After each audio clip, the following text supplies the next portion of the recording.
She had spent 41 years in that house. She had painted every room twice in some cases when the light changed, or her taste did, or when Walter had stood in the doorway of the kitchen one Saturday morning and said the yellow was making him feel like he lived inside a lemon, and she had laughed at him for a week before she repainted it. She knew every creak in the floor, and every place where the window stuck in humid weather, and the exact angle of the afternoon light in October, which came through the back bedroom window in a way she had never found anywhere else. She had buried her husband on a Tuesday. By Thursday afternoon there was a sold sign in the yard, and a new lock on the door. Marcus met her on the porch when she came home from Francis's house, came to the edge of the top step, the way a man stands when he has positioned himself in advance and wants the position to say something. He was wearing the dark jacket from the funeral. He had his hands in his pockets. He said Dad's will was clear. We handled it so you wouldn't have to. Evelyn said nothing. She had learned over 41 years that some things only needed to be said once, that the value of a response depended on the quality of what you were responding to. That silence in the right moment carried more than any sentence she could have assembled standing on a porch in the 2 days after burying Walter Marsh. She looked at the sold sign in the yard. She looked at the new lock on the door. She looked at Marcus with the particular steady attention of a woman who has spent a lifetime paying attention and is paying it now. Then she turned and walked back to her car. Walter, it turned out, had already said what needed to be said. In writing, 8 months ago. In a lawyer's office Marcus had never heard of. In a document that had been waiting sealed and patient for exactly this moment. He had not left her alone.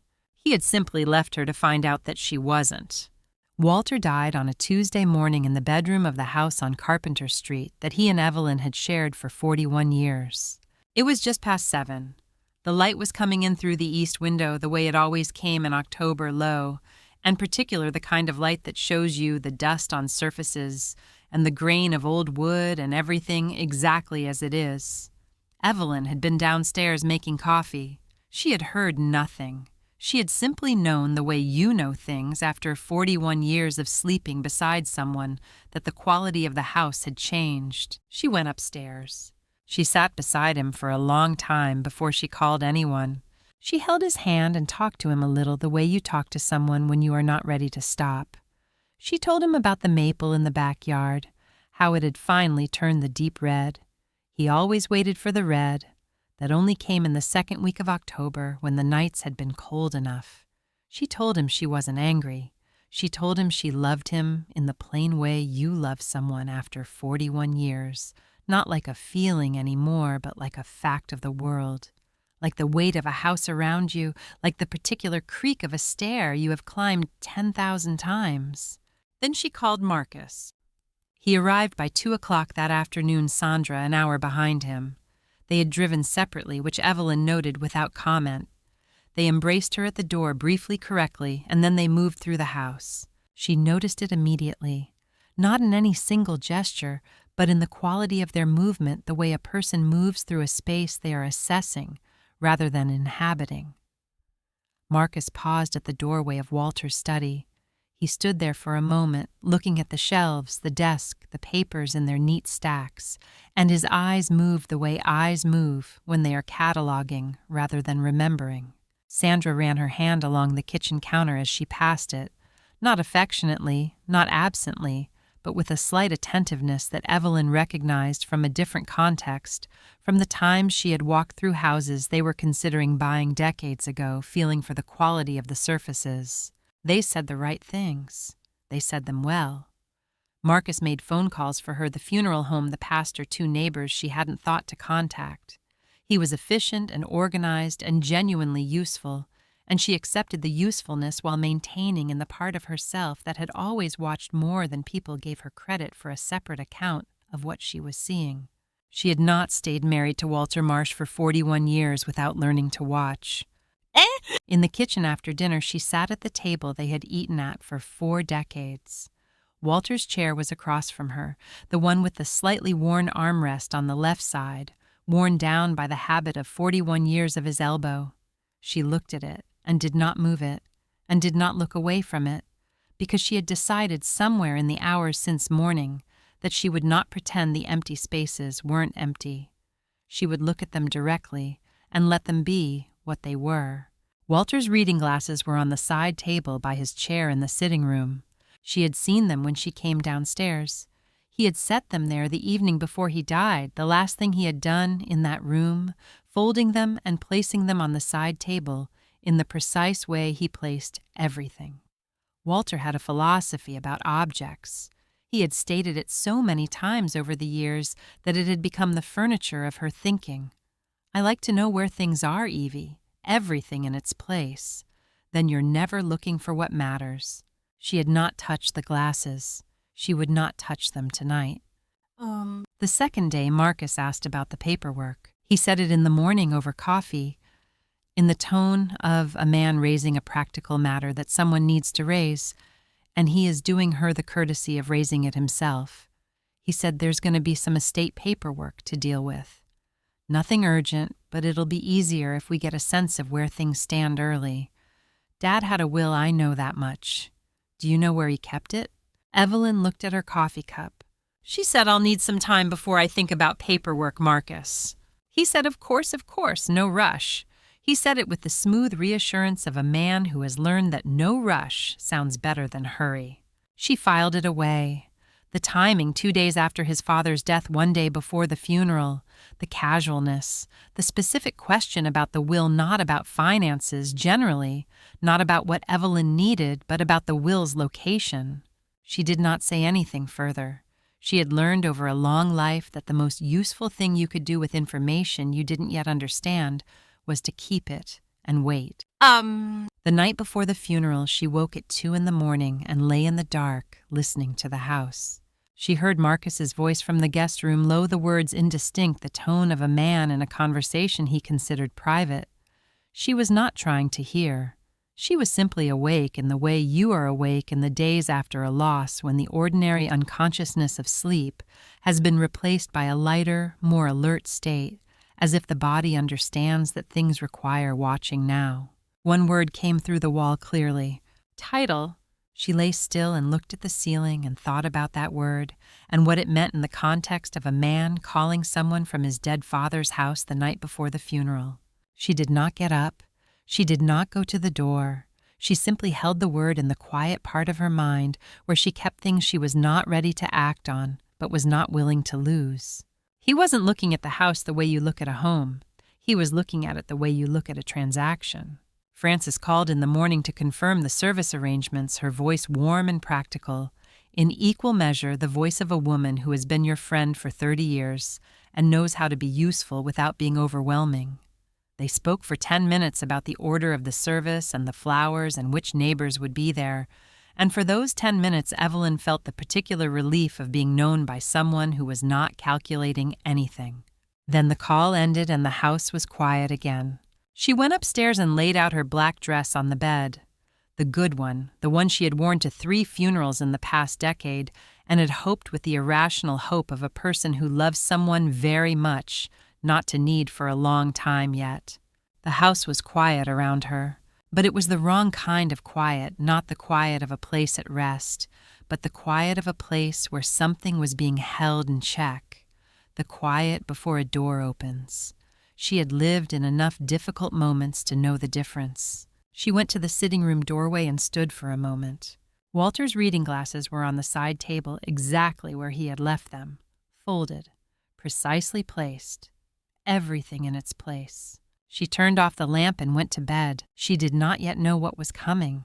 She did not know about the phone call Marcus would make in the morning, or the document he had been holding for 11 years, or the buyer who had been arranged before Walter was in the ground. She did not know any of it, but she was watching. She had always been watching.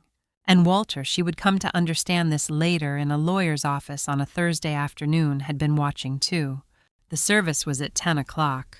The morning was cold in the specific way of October mornings that have not yet decided to become winter, but have stopped pretending to be fall, the sky pale and flat, the air with the edge to it, the kind of morning that requires a coat and offers nothing soft in return. The cemetery was small, the kind that has been part of a community long enough to hold 3 generations of its families, and the plot was on the eastern slope, where the ground fell away toward a stand of oak trees that were in their last color. Evelyn stood at the front. Frances was beside her, close enough that their arms were touching, which was the right amount of contact, the amount that said, "I am here," without requiring anything in return. The pastor spoke briefly and well, which was what Walter would have wanted. He had always been impatient with ceremony that went on longer than its content required, and the pastor had known him well enough to understand this. The words were true, and the service was short, and the cold morning held them all in its flat, pale light. Evelyn listened to every word. She did not look away from the grave. She had decided in the night before this morning that she would be fully present for this, that she would not manage it, or perform it, or protect herself from it, but simply be in it because Walter deserved a wife who was actually there. Marcus and Sandra stood behind her and to the left. She was aware of them without looking at them. Afterward, as people were gathering their coats and finding each other in the small clusters that form at graveside services, she heard Marcus say something low to Sandra. She did not hear the words. She noted the timing, the immediate practicality of it, the quick pivot from the service to whatever came next in his thinking. Sandra caught Evelyn's eye for a moment. Her expression was the careful expression of a woman managing something complicated. Then she looked away. The reception was at a neighbor's house, Marion, from 3 doors down, who had been making food for other people's difficult occasions for 20 years, and did it with the particular competence of someone who understands that the practical and the loving are not separate things. There were perhaps 40 people. There was coffee, and there was food, and there were the conversations you have at these gatherings, the ones about how he was a good man, how he would be missed, how she must let people know if she needed anything. Evelyn said thank you 40 times. She meant it each time. She ate a small plate of food she did not taste. She sat with Frances for a while in the corner of Marion's living room, and Frances held her hand and did not require her to talk, which was the right thing. Marcus and Sandra left the reception early. They said they had a few things to handle. Marcus gave Evelyn's shoulder a brief, firm squeeze on his way out, the squeeze of a man communicating competence, not comfort, and Sandra touched her arm and said she would call later. Evelyn watched them go. She rode back with Frances. They drove through the neighborhood in the late morning quiet, past the houses she had known for decades, past the corner where the elementary school was, past the hardware store, where Walter had gone every Saturday morning for 30 years to buy things he needed and talk to people he knew, the kind of errand that was never only about the errand. Frances turned onto Carpenter Street. Evelyn saw it before Frances said anything, before Frances's hand tightened slightly on the steering wheel, before the car slowed. The sold sign was in the yard. Real estate blue and white planted squarely in the grass between the sidewalk and the front steps, the kind of sign that is designed to be visible from the street because visibility is the point. She had buried her husband 4 hours ago. She was still wearing the dress. Frances said very quietly, Evelyn. Evelyn said, "Pull up to the front, please." Her voice was steady. She noted this about herself the way you note things from a slight distance, as if some part of her had stepped back to observe. The steadiness was not composure performed for Frances.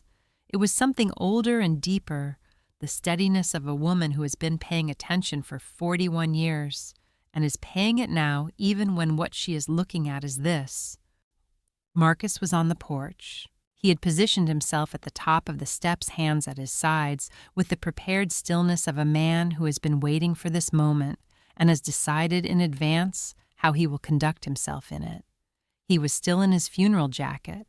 He had, Evelyn understood in the moment she saw him, not changed because he had not been anywhere that required changing. He had come here directly.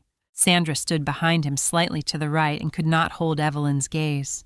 Marcus said, "Evelyn, I know this looks sudden, but Dad's will was clear and we thought it was better to move quickly to handle it so you wouldn't have to carry the burden of it.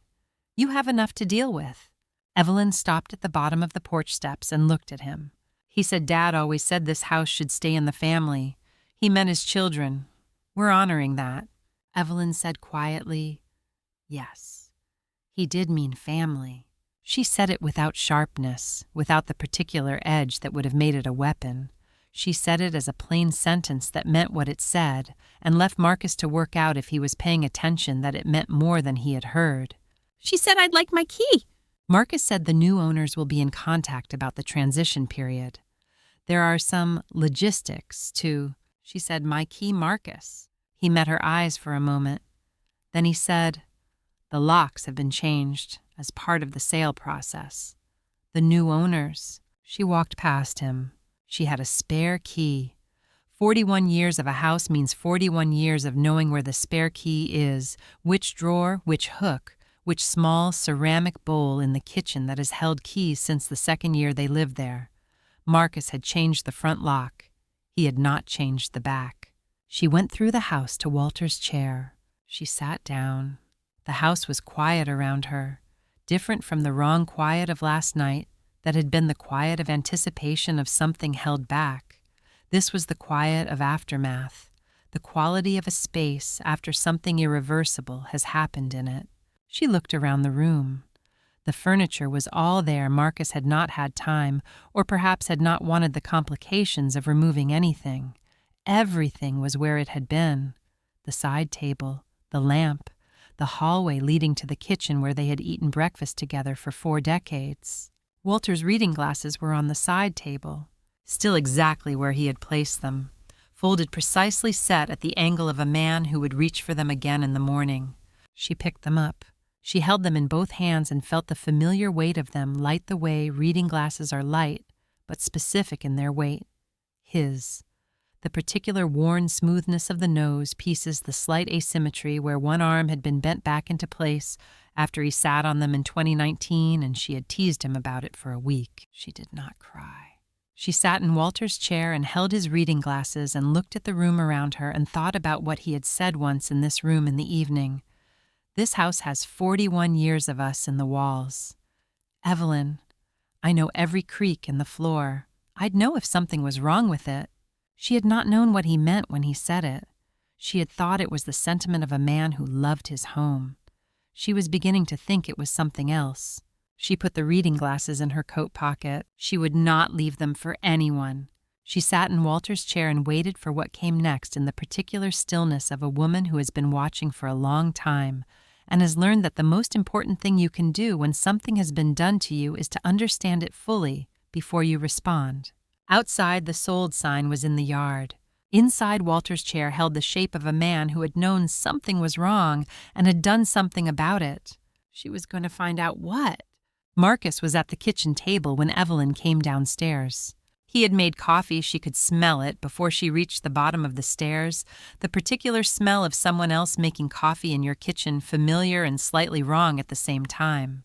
He had used the right amount of grounds and the right carafe, and had set out one mug, which told her he had thought about whether to set out 2, and had decided on 1, and she noted this the way she noted everything without comment. He had a manila folder on the table in front of him. He said, "Good morning. I thought you should see this now rather than later. Better to have the full picture." Evelyn poured her coffee. She carried it to the table and sat down across from him and set both hands around the mug and looked at the folder. He opened it. The will was 11 years old. She could see the date immediately, the notary seal at the bottom of the second page, the date printed beside it with the finality of official documents. 11 years ago, Walter Marsh had signed a will in the presence of witnesses and a notary, and the will said what Marcus was now explaining it said. He walked her through it with the measured patience of a man who is prepared for this conversation. The house on Carpenter Street to Marcus and Sandra equally, the investment accounts to Marcus and Sandra, the vehicle to Marcus, the joint savings account currently holding approximately $40,000 to Evelyn. He said it was Dad's long-standing intention. He wanted the family assets to stay with his children. He thought about this carefully, Evelyn. This isn't something that was done quickly. Evelyn read the document. She read it the way she read everything that mattered line by line without skipping, letting each sentence say what it said. She was a retired school librarian. She had spent 30 years teaching other people how to read documents carefully, how not to be intimidated by formal language, how to find the sentence that mattered and understand exactly what it said. She found the sentence that mattered. She understood what it said. She said, "When exactly was this signed, Marcus?" He said, "Years ago, before things got complicated." She said, "Before what got complicated?" He met her eyes briefly. He said Dad had a lot on his mind in later years. This reflects his thinking when he was clear about what he wanted. She looked at him for a moment. She did not say what she was thinking, which was that Walter had been clear about what he wanted every day of their 41 years together, and that his clarity had not diminished in later years, but sharpened the way some people sharpen as they age, burning down to what was essential. She said nothing. Sandra, who had been standing near the counter in the particular posture of a woman who wishes she were somewhere else, but has decided that leaving would be worse than staying, said, "You're welcome to the guest room, Evelyn, for as long as you need. We want you to be comfortable during the transition." Evelyn looked at her. Sandra's eyes were soft with the specific softness of pity that believes itself to be kindness, and Evelyn understood that Sandra was not cruel. She was uncomfortable, which was its own kind of damage, the kind that goes along with things, because going along is easier than the alternative. Evelyn said, "Thank you, Sandra." Marcus closed the folder and left it on the table. He said there were logistics to discuss a 30-day period, the practicalities of the transition, some paperwork he would need her to review. He said it with the efficient warmth of a man who has completed the difficult part and is now moving to the administrative part. He left the folder on the table when he stood up.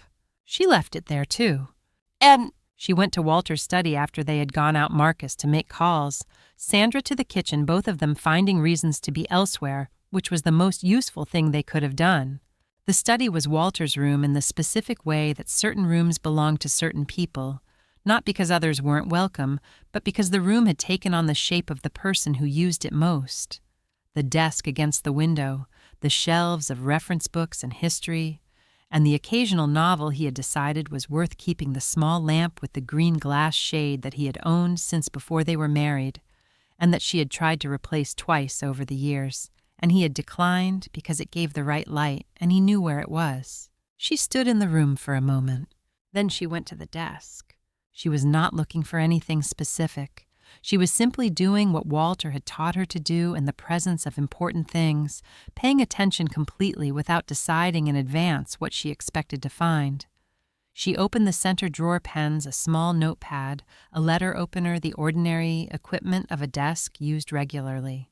The left drawer files organized in Walter's specific way, with handwritten tabs. The right drawer, more. Files, a stapler, a box of rubber bands. She closed the right drawer and then opened it again. Something in the weight of it was slightly different from what she expected. Not much, barely perceptible. The drawer moved with a fractional resistance at the back that the other drawers didn't have. She pulled it all the way out. She ran her hand along the underside of the drawer above the wooden lip where the drawer slid beneath it. Her fingers found the edge of something. She pressed along it. Tape, carefully applied flat against the wood, holding something in place. She worked it loose gently. 2 items came away together. A business card, white, the printing clean and professional. Gerald Chen, attorney at law, an address in the city, a phone number, an email. A firm she had never heard of. A name she could not place in any conversation she had ever had with Walter about legal matters. And behind the card, a small adhesive note. The yellow kind, the ones Walter kept in the center drawer. His handwriting, the compact, unhurried print she had been reading for 4 decades. Evelyn Gerald has everything. Trust him. W. She stood at the desk and held the card and the note and did not move for a moment. Walter hid nothing carelessly. She understood this about him the way she understood the fundamental things. It was not a conclusion she had reached, but a fact she had absorbed over 41 years of watching him organize his world. He kept things where they were needed, not where they were convenient. He had told her that himself, standing at this desk, tidying papers with the focused attention he brought to everything he considered important. "I keep things where they're needed, not where they're convenient, Evelyn. There's a difference." He had taped this card and this note to the underside of a drawer in his study. He had taped it there for her to find. She put both items in her coat pocket. She closed the drawer. She walked out of the study and back through the house. And she did not mention to Marcus, who was on the phone in the living room, or to Sandra, who was washing cups in the kitchen, that she had found anything. She did not change her expression. She went upstairs and sat on the edge of the bed and looked at the window in the October sky beyond it and thought about Walter. She thought about him in the weeks after his diagnosis the way he had been, which was not how she would have expected. Quiet, yes, but not frightened, methodical.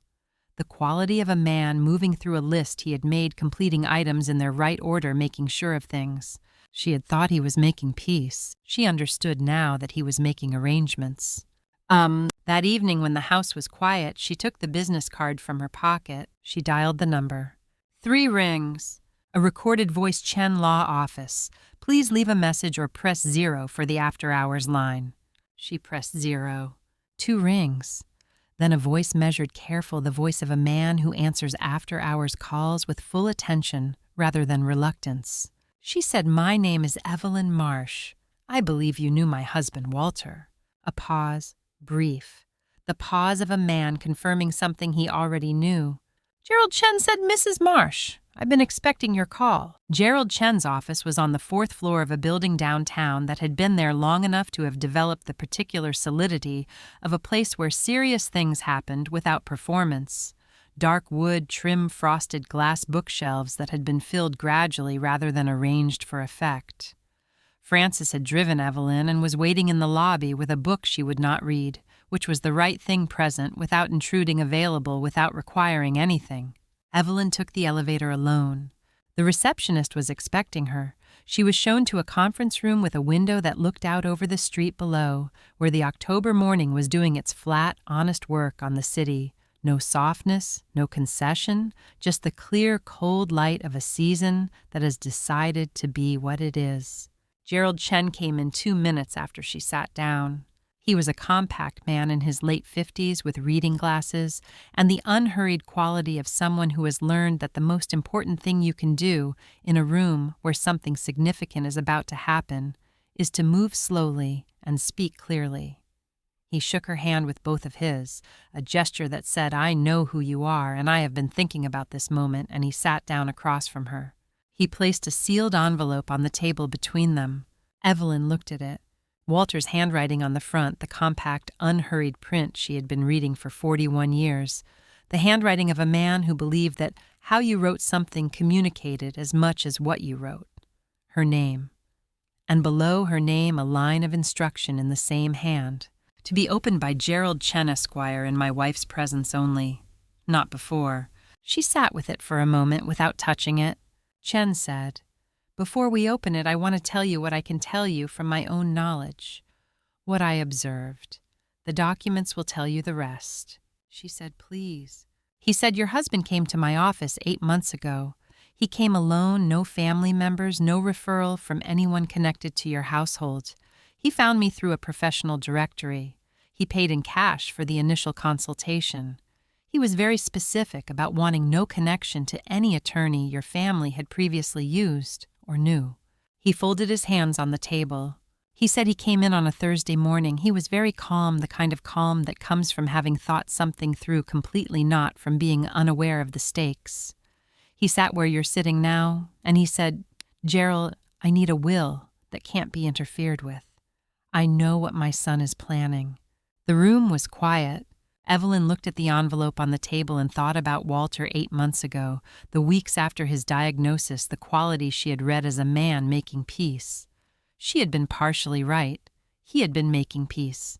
He had also been making something else. She thought about the best contracts are written before anyone needs them, Evelyn. A conversation at the kitchen table years ago about something else entirely, a contractor dispute, a neighbor's property line, some ordinary, practical matter. She had thought he was talking about contracts. He had been talking about this. She said, "Open it." Chen opened the envelope with a letter opener along the top edge, with the careful precision of a man who understands that the manner of opening a document is part of his responsibility to it. He removed the contents and separated them on the table, a multi-page document formally formatted, the kind of paper that carries legal weight, and beneath it a single folded page, handwritten, her name on the outside. He set the handwritten page aside for the moment. He picked up the formal document and read the opening section silently, his glasses on his posture still. She watched his face the way she had watched Marcus's face at the kitchen table, looking for the shift, the fractional change that tells you what the surface is managing. He set the document down. He looked at her. He said, "Your husband prepared a second will, Mrs. Marsh, signed 8 months ago, witnessed and notarized on the same day in this office. It contains an explicit supersession clause, language stating that this instrument supersedes and replaces all prior wills and testamentary documents. The first will Marcus presented you has no legal standing." Evelyn said nothing. Chen said, "The second will names you as the primary beneficiary of the family home, the investment accounts, and the personal property. It is precisely and fully what Walter intended for you." She looked at the document on the table. At Walter's signature at the bottom of the page, the same signature she had watched sign 30 years of tax returns and mortgage refinancings and the occasional legal matter that required it. The signature of a man who knew what he was doing when he signed something. She said, "Is it contestable?" Chen said Walter anticipated that question. He came in for an independent medical evaluation the same morning he signed a separate physician, no connection to his regular medical team, who assessed and documented his full cognitive capacity. The evaluation is part of the file. An undue influence claim would have nowhere to stand. He paused. He said he thought of everything, Mrs. Marsh. She said, "Tell me about the sale." Chen's expression did not change, but he reached into the folder and withdrew a single page and placed it on the table facing her. A name. The buyer of the house on Carpenter Street. She looked at it. The name arrived in her memory before she understood why, not from any recent context, but from further back from a dinner table conversation years ago, when Marcus had brought a business partner to a family gathering, a company retreat, some occasion she had not thought significant at the time. The name had been said once and filed away in the part of her memory that kept things without requiring her to understand yet why they were worth keeping. She looked at Chen. He said the buyer has a documented business relationship with Marcus Marsh going back 7 years. They are co-investors in 2 commercial properties. The purchase offer on your home was submitted 48 hours before your husband's death was registered with the county. The room was very still. Evelyn thought about Marcus on the porch, the prepared stillness of him, the funeral jacket he hadn't changed, the manila folder already at the kitchen table in the morning. The speed, the specific, deliberate speed of a man executing something that had been arranged in advance, for which the timing of his father's death was not an obstacle, but a starting signal. She had buried her husband on a Tuesday. The offer had been submitted before Tuesday.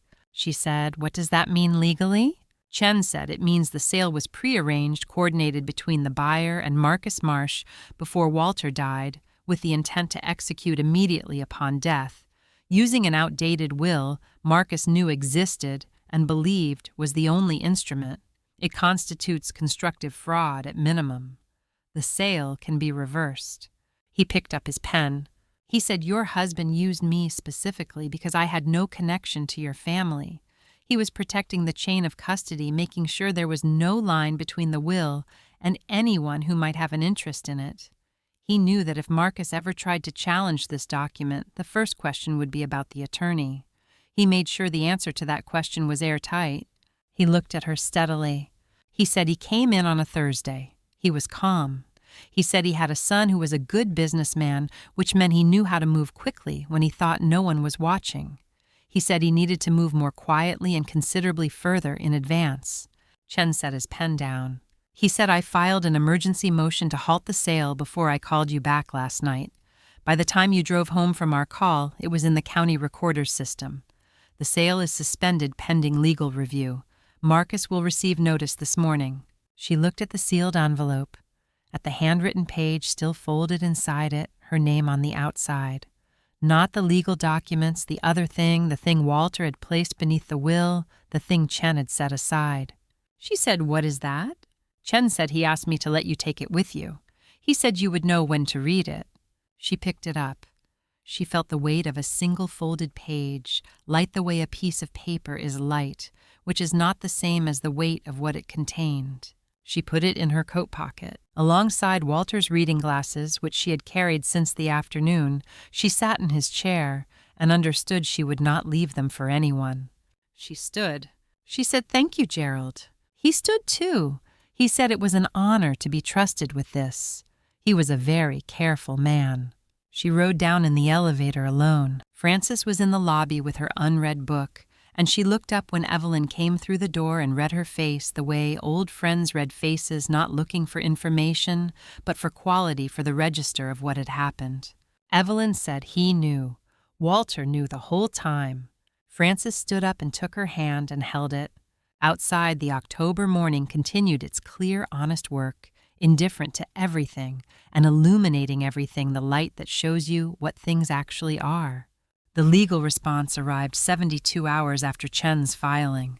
Evelyn was at the kitchen table when Chen called to tell her the same morning light the manila folder Marcus had left there 3 days ago, still in the same place, because she had not moved it and had not needed to. She had been drinking her coffee and reading the way she had read every morning for 40 years, and she set the book face down when her phone rang and listened to Chen's measured voice describe what Marcus's attorney had filed.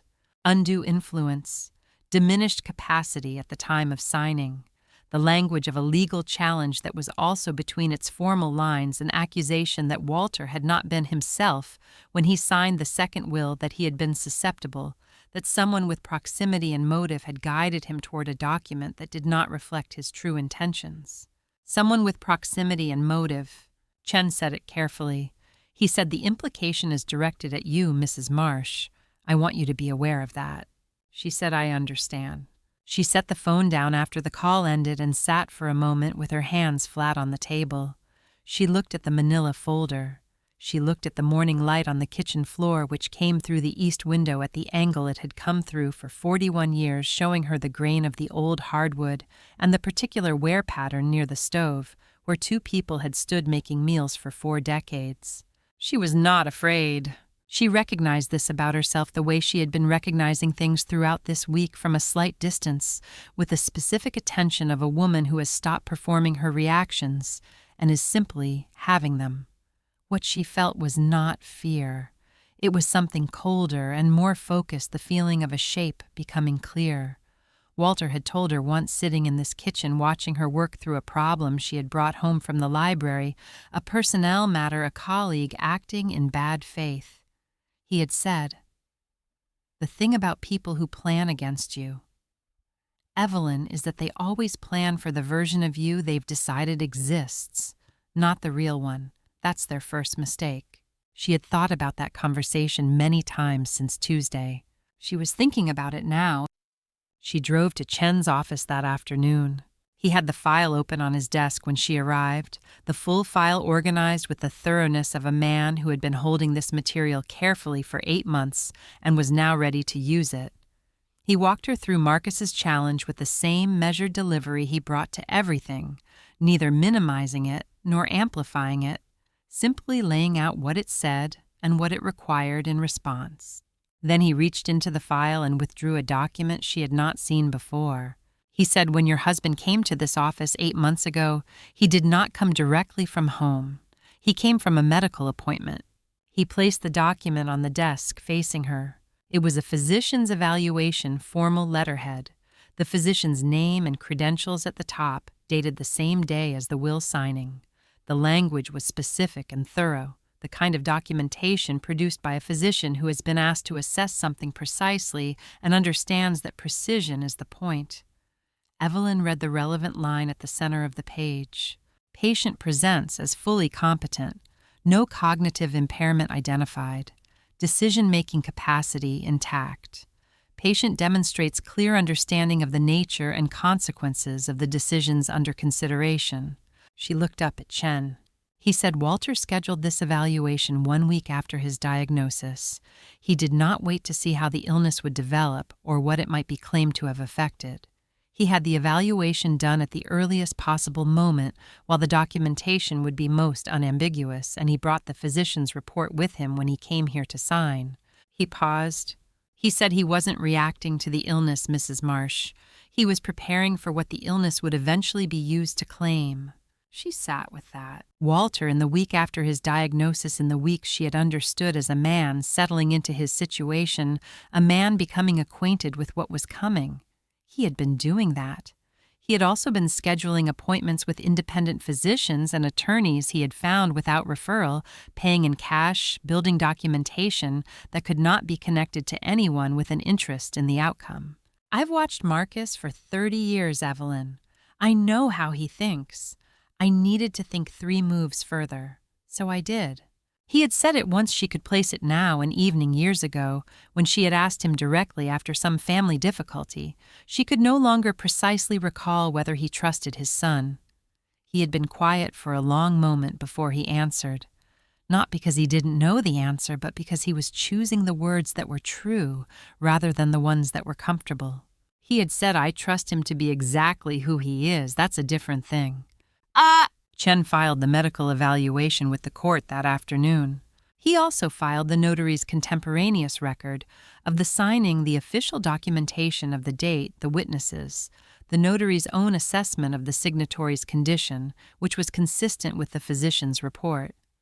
And he filed a statement from the independent attorney, the one who had conducted the will review with Walter, before the signing, the one Walter had chosen, specifically because he was unknown to the family, attesting to Walter's clarity of purpose and explicit articulation of his intentions throughout the process. 3 independent parties, 3 separate records, all from the same day, all consistent. Chen said, "The undue influence claim has no viable foundation. I expect it to collapse within the week. His own attorney will tell him this."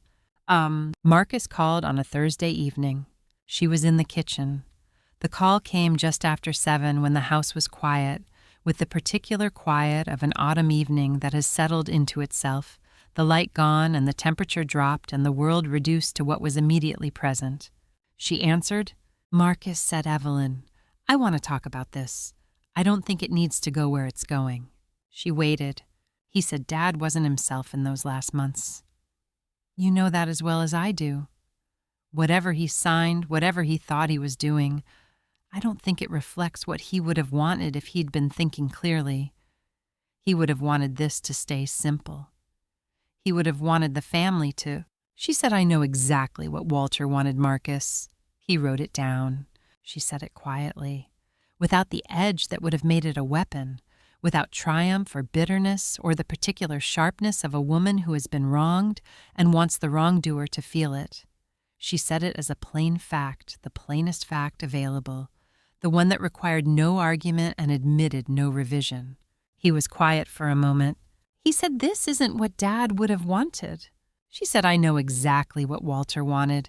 He wrote it down. She said it the same way, the same register, the same quiet certainty. She did not say it a third time.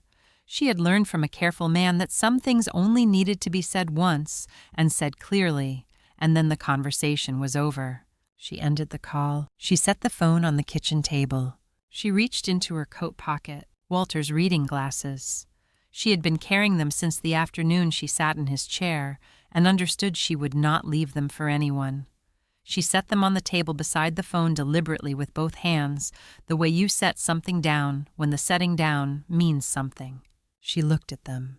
She thought about Walter in Chen's office on a Thursday morning 8 months ago, calm the physician's evaluation in his briefcase, the cash for the consultation in his pocket, the will in his mind already composed. She thought about the medical appointment before the office visit, the independent physician chosen from a directory, the evaluation that documented exactly what Marcus would eventually claim was absent. She thought about the business card taped to the underside of a drawer, the note in his handwriting, the sealed envelope with its instruction that had been waiting for her to call a number she didn't know she was looking for. She thought about 3 moves further.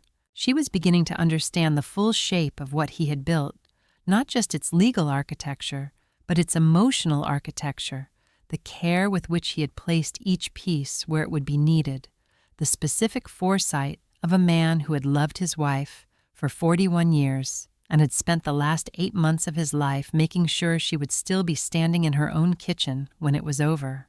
Chen called at 9. His voice was measured but carried something underneath it, the particular quality of a man delivering news that has confirmed what he expected and is still, despite the expectation, satisfied by the confirmation. He said the buyer has initiated contact with my office this afternoon. He consulted his own attorney. His exposure given the prearrangement with Marcus, the timing of the offer, the documented business relationship is considerable. Constructive fraud is not a comfortable position. A pause. He said, I believe he's going to withdraw Mrs. Marsh. I believe this will be over soon. She said, thank you, Gerald. She set the phone down beside the reading glasses on the kitchen table. Outside, the October night was doing what October nights do, dark and clear and indifferent to everything below, it holding its cold stars at their fixed distances, going about the ancient business of being exactly what it was. Inside Walter's reading glasses sat on the kitchen table, where Evelyn had set them in the house that was still hers, in the kitchen where the morning light would come through the east window tomorrow, at the angle it had come through for 41 years. She was not afraid. She was beginning for the first time since Tuesday to understand the complete shape of what Walter had prepared for her, and to understand that preparation in his hands had been its own form of love. Chen called on a Wednesday morning 3 weeks after the medical evidence filing. Evelyn was in Francis's kitchen. She had been staying with Francis through the legal process, the practical decision of a practical woman who understood that living in dispute over a house was different from living in the house, and that the distinction mattered for clarity of mind. She had her coffee and Francis's kitchen, and the particular steadiness of a space that belonged to someone who loved her, without requiring anything from her. And this had been enough. She answered on the second ring. Chen said the buyer has agreed to rescind. He signed the withdrawal this morning. The sale is being reversed, Mrs. Marsh. The title reverts to you. She set her coffee cup on Francis's kitchen table and looked at the window. Outside, the November morning was doing its gray, unhurried work, not the clear cold of October, but the settled overcast of a month that has stopped making promises. The trees in Francis's yard had dropped most of their leaves. The ground beneath them was the particular dark brown of earth that has received what the season had to give and is now resting. She said, "When will it be official?" Chen said the county records will be updated within the week. The deed will be formally returned to your name. There will be no encumbrance, no remaining claim. The house is yours completely and without condition. He paused. He said your husband filed the medical evaluation, the independent attorney notation, and the supersession clause in the same week. Mrs. Marsh, he wasn't just writing a will. He was building a case, every piece placed where it would need to be when it was needed. He anticipated each challenge and prepared the answer before the challenge existed. He said it with the quiet admiration of a professional who has spent 30 years watching people prepare documents and recognizes when he encounters it, the rare instance of someone who has done it completely. She said, "Thank you, Gerald." She meant it in the full sense of the phrase, not the social thank you, not the closing a conversation thank you, but the one that carries the weight of what the person has done and wants them to know it has been received and understood. The sheriff's deputy came on a Friday afternoon. He was a young man in his 30s, efficient and unhurried, with the matter-of-fact courtesy of someone performing an official function that is neither pleasant nor unpleasant but simply required. He had the paperwork for her to sign, the formal documentation of restored possession, the county's record of the title reversion. She signed where he indicated clearly and without hurry. Then he reached into his jacket pocket and produced the key. It was small, a standard house key, the kind that fits a standard lock, the kind that is unremarkable in every physical sense. He held it out and she took it.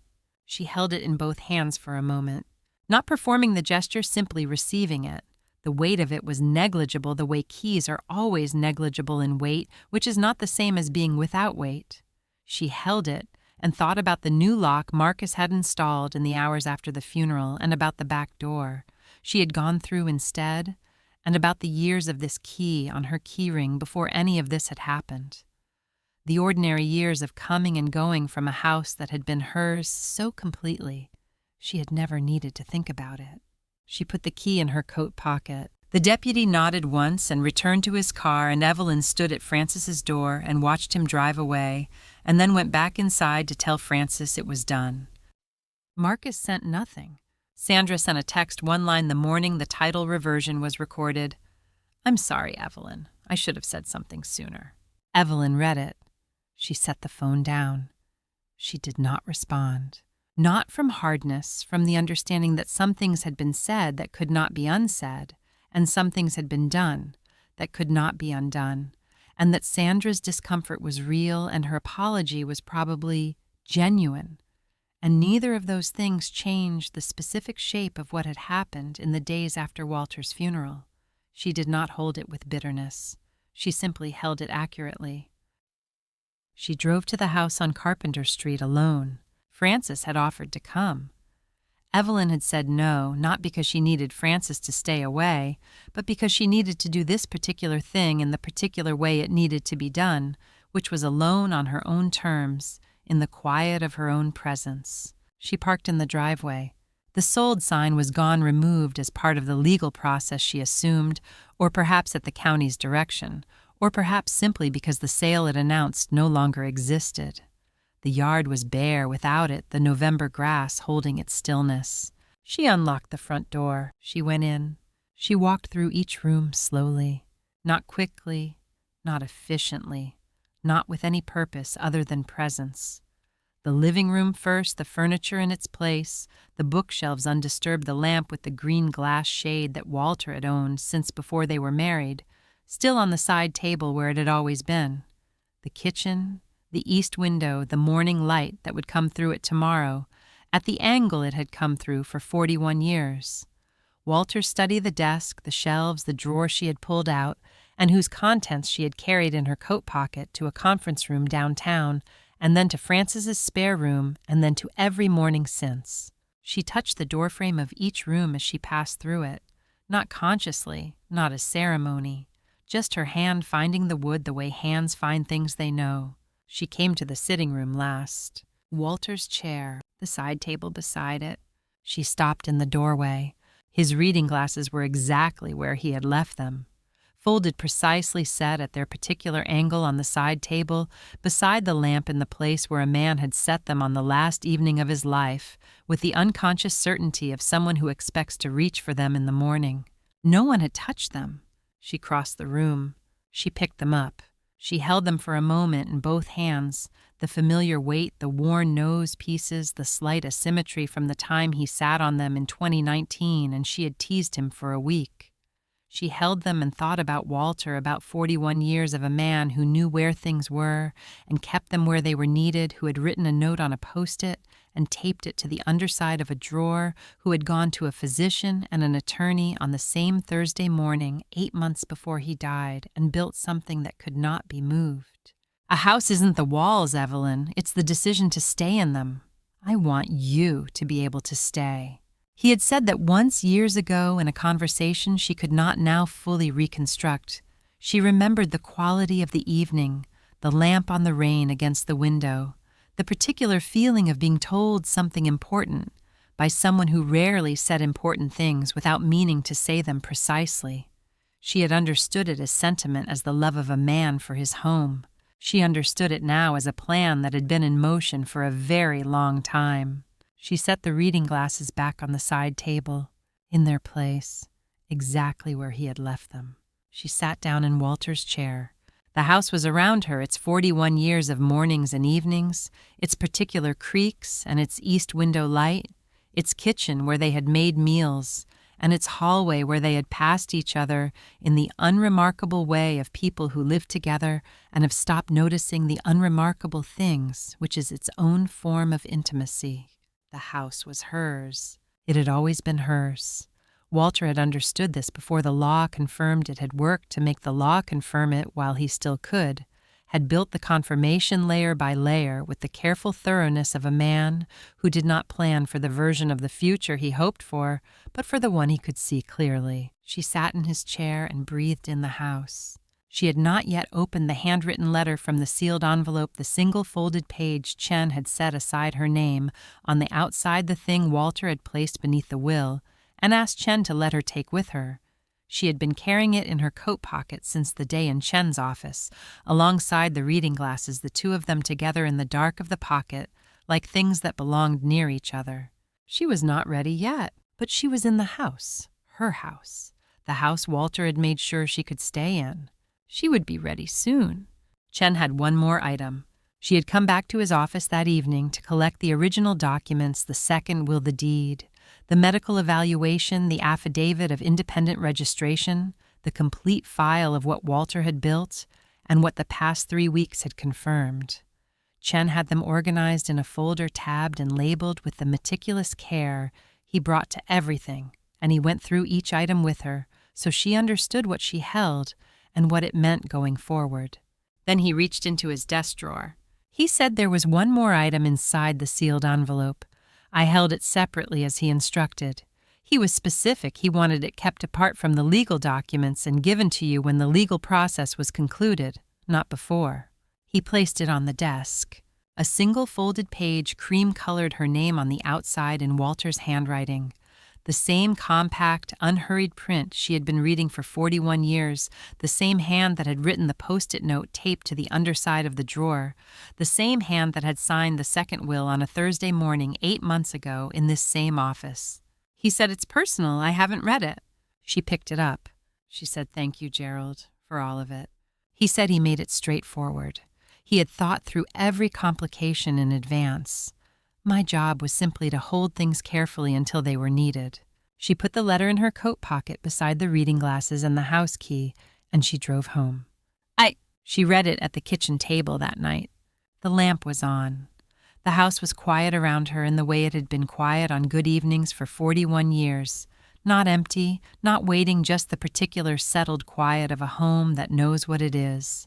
She had made 1 cup of tea, and she set it to the side, because she did not want anything in her hands while she read.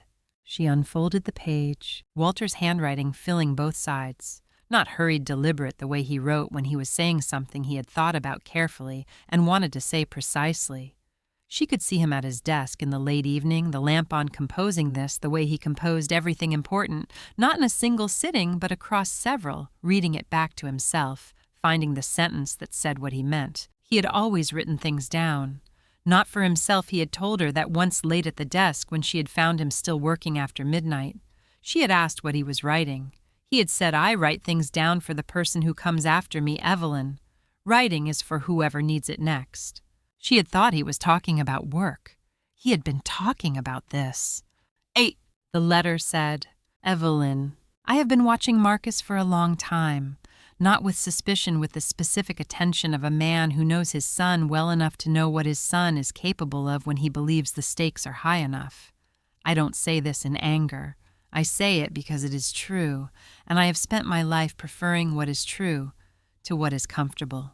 I noticed the questions in these last years, the interest in the property records, the conversations that circled back always to what things were worth. I noticed and I thought about what it meant, and I decided that noticing was not enough.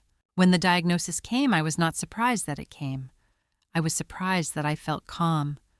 But I think the calm was because I had been preparing, without knowing I was preparing. I had been watching and filing away what I watched. And somewhere in that long, quiet accumulation, I had already decided what I needed to do. The diagnosis just told me when. I went to Gerald Chen because I knew him from early in my career before Marcus was old enough to know anyone connected to my work. A clean chain, no shared history. I paid in cash because I wanted no paper trail between Gerald and anyone who might eventually ask questions about him. I know what Marcus will try. He will say I was not myself.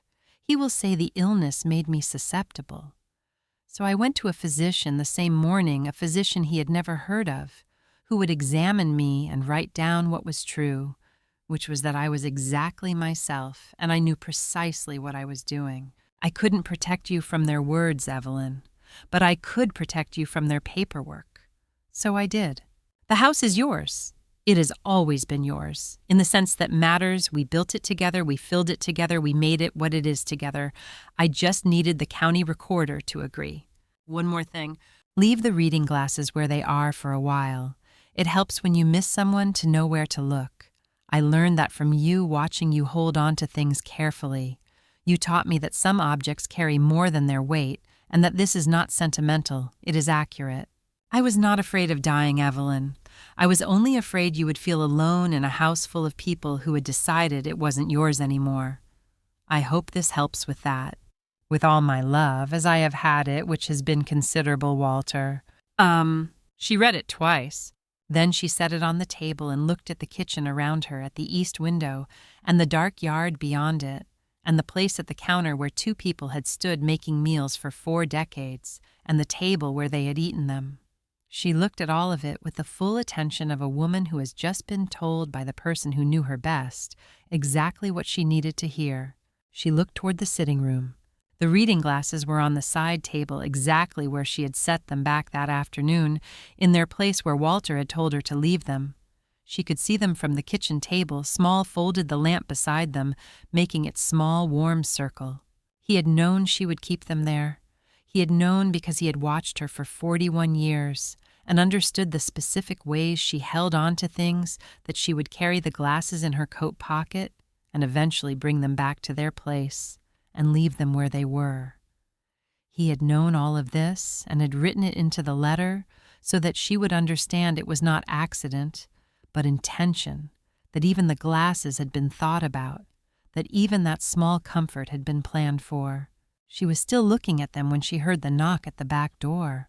Frances came in with 2 cups of coffee from the place on the corner, the good cups, the ones in the paper sleeves that stayed warm, and set one in front of Evelyn and sat down across from her, with the easy, unhurried motion of a woman who has been coming into this kitchen for 30 years and does not require an invitation. She looked at the letter on the table.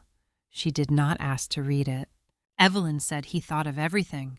Frances wrapped both hands around her coffee cup and looked at her friend across the table. She said he thought of you. They sat in the kitchen for a long time after that. 2 cups of coffee, both filled, both warm. The yard outside the east window was quiet, the November dark, the bare trees, the absence of the sold sign that had been there and was now gone, leaving the yard exactly as it had been for 41 years before any of this had happened. Frances did not ask questions. Evelyn did not explain.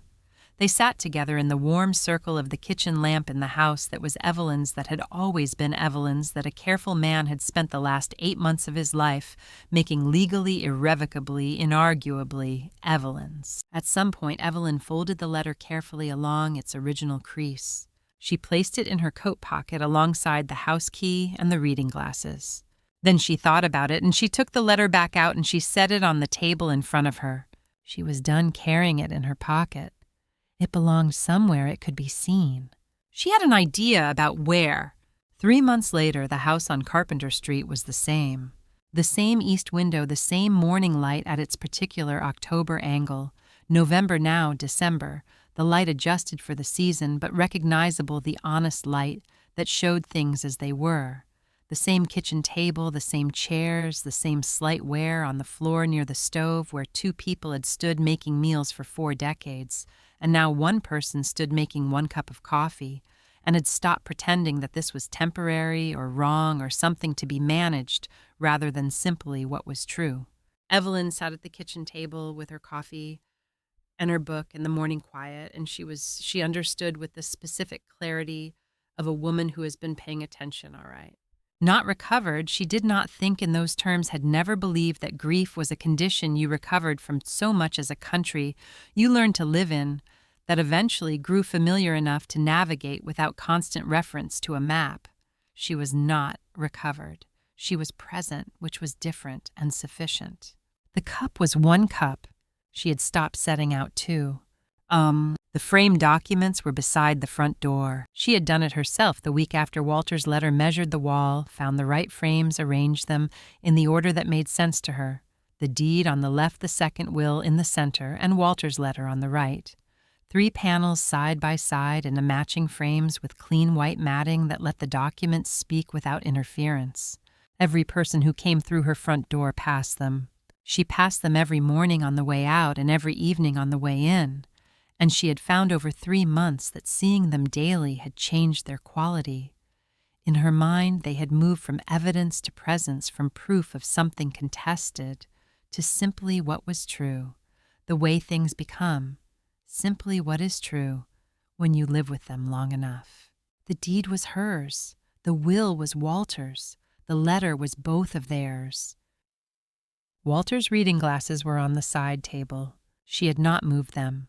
She had decided after reading his letter that she would not move them, that this was not avoidance or sentiment, but a specific act of attention, of doing what he had asked. He had told her to leave them where they were. He had told her it helped when you miss someone to know where to look. He had been right. She knew where to look. She looked when she needed to, and sometimes when she didn't need to but wanted to, and the glasses were always there, folded, precisely placed in the spot where his hand had set them on the last evening of his life, with the unconscious certainty of a man who expects to reach for them in the morning. She had stopped thinking of them as a thing he had left behind. She thought of them now as a thing he had placed deliberately for her, a reference point, something to tell her where she was. Frances came on Sunday mornings. She had been coming for 3 months, not every Sunday, but most of them with the easy rhythm of a friendship that has found its current and moves in it without requiring navigation. She brought nothing, usually or occasionally something small, from the bakery on the corner, and they sat at the kitchen table and drank coffee and talked about the ordinary things, the neighbor's new fence, a book. One of them had read the particular quality of the light that morning, the news, the unremarkable accumulation of a life resuming its own pace. They did not talk about Marcus. Evelyn did not think about Marcus, not in the constant way of the weeks after, not with anger, not with the focused attention of someone tracking a threat. She thought about him occasionally, the way you think about weather that is past, registering. It happened, filing it accurately, not requiring it to be other than what it was. She was not forgiving him. She was simply done with him, which was a different thing and sufficient. She had moved through the legal process and come out the other side, and she was in her house, and Marcus was wherever he was, and those two facts did not require reconciliation. They were simply both true. One morning she went to Walter's desk. She had been in the study many times since coming home to read, to look at his books, to sit in the particular quality of a room that held the shape of a person she loved. But this morning she went with intention. She opened the center drawer, the ordinary equipment of a desk in use, pen's notepad letter opener. She looked at the pen he had kept in the right-hand spot, the spot where his hand always went first, the one he had used for everything that required being written by hand. A plain pen, unremarkable, the kind you buy in a 12-pack and then find yourself keeping one of past all reason because it feels right in your hand. She picked it up. She took it to her own desk in the small room off the hallway that she had used for correspondence and bills and the minor paperwork of a life. She opened her own center drawer and placed the pen in the right-hand spot. She closed the drawer. Small, private, complete. Walter had not left her things. She understood this now with the full understanding that comes from living inside a truth long enough for it to settle. He had left her things, yes, technically, legally, physically. But what he had actually left her was permanence. The difference between inheritance and protection, between being given something and being kept safe in something. The difference between a gift and a door. A home isn't made in a day, Evelyn. It's made in 41 years of not leaving. He had said that early in their marriage she could not now place the exact occasion, only the quality of the evening, the specific warmth of being new to a life with someone and beginning to understand its shape. She had understood it then as a statement about commitment. She understood it now as a statement about architecture. He had been building for 41 years, and the last 8 months had been the final work, the piece that made everything else hold. He had finished what he started. She thought about his letter sometimes, the specific lines of it, the way you think about things that have been said precisely and deserve to be returned to. The line that had stayed with her most was not the legal explanation, not the naming of Gerald Chen, not the careful account of what he had noticed and what he had done. It was the line about the door. I want you to have a door that is only yours, Evelyn. I've been working on that for a long time. She stood at her front door on a Sunday morning in February, Frances's car pulling into the driveway, the winter light on the yard that was ordinary and hers. She looked at the framed documents beside the door, deed will letter, and at the house around her, and through the doorway at the sitting room where the reading glasses were on the side table in their place. The lamp was on, the coffee was warm. She opened the door. Frances came up the walk with her coat collar turned against the February cold, and her particular expression of a woman arriving somewhere she is always welcome, and Evelyn stepped back to let her in, and the house received them both the way it had received 41 years of mornings without ceremony, without announcement, simply by being what it was. Hers, always hers. Walter had made sure of it, and the making had been from the first move to the last entirely love.